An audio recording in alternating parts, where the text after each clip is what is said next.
How long can Poland save the U.S. and the free world? Hello, I'm Steve Forbes, and this is What's Ahead, where you get the insights you need to better navigate these turbulent times. The Ukraine war is at a critical junction. Putin's invading armies could have been thrown out of the country many months ago if the U.S. and NATO had lavishly provided needed weaponry of all kinds, including fighter aircraft.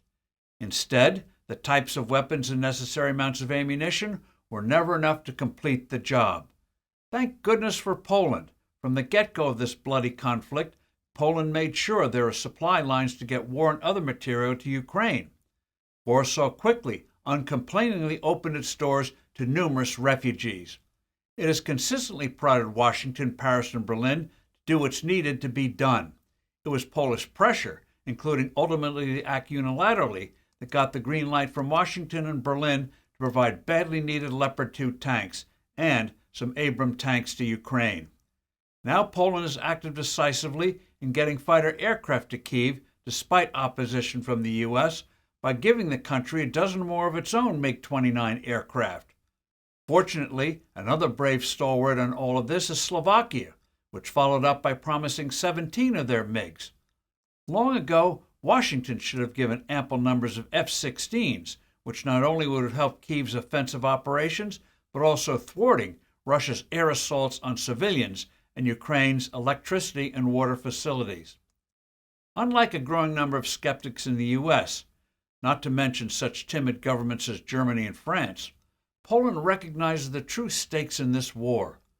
Putin wants to not only subjugate Ukraine and cleanse it of its culture, but also use it as a springboard to get his claws on the Baltic states of Lithuania, Latvia, and Estonia, all once part of the Soviet Empire, and also to undermine the independence of Poland and other formerly communist countries in Eastern and Central Europe.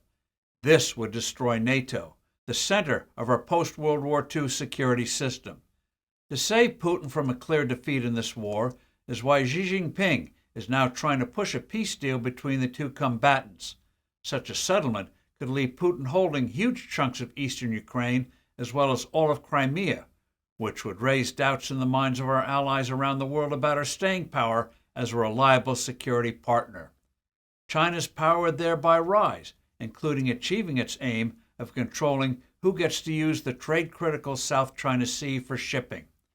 Some call the war a border dispute. Sure, just as Hitler's 1939 invasion of Poland, which triggered the Second World War, was about borders. After World War I, a piece of eastern Germany was awarded to the newly created country of Poland to give it access to the sea. But Hitler's real goal was to eradicate Poland, just as Putin wants to eradicate Ukraine. I'm Steve Forbes. Thanks for listening. Do send in your comments and suggestions. I look forward to being with you soon again.